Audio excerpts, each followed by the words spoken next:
Rand Paul was on the verge of becoming a powerful senator and the nation's leading libertarian. His neighbor was a successful doctor and Kennedy-style Democrat who favored nationalized medicine.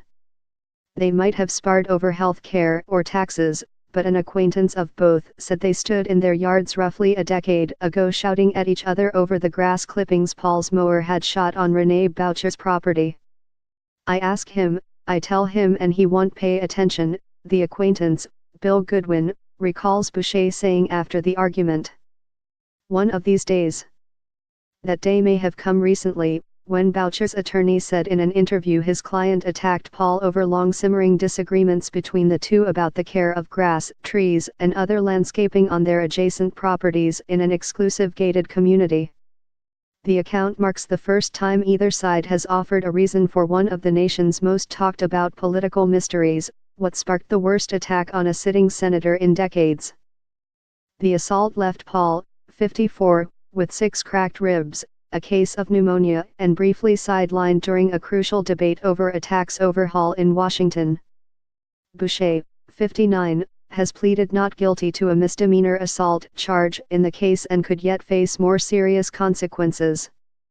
Federal prosecutors said they are investigating the case. Boucher could be charged under several federal statutes, including one rarely used provision that bars assaults on members of Congress and other high-ranking government officials. Intrigue has deepened in the weeks since the November 3 assault as Paul and Boucher have remained largely quiet about what prompted it. Neither would comment for this article. Into the vacuum, competing theories for the assault have been floated, like so many Washington trial balloons. They range from the mundane, such as bad blood over spoiled views of a lake, to the outlandish, an Antifa plot. Some conservative media outlets have suggested the attack might have been motivated by Boucher's liberal politics. Paul appeared to endorse that idea by retweeting the stories. Boucher, a registered Democrat, was critical of President Donald Trump on his now-deleted Facebook page.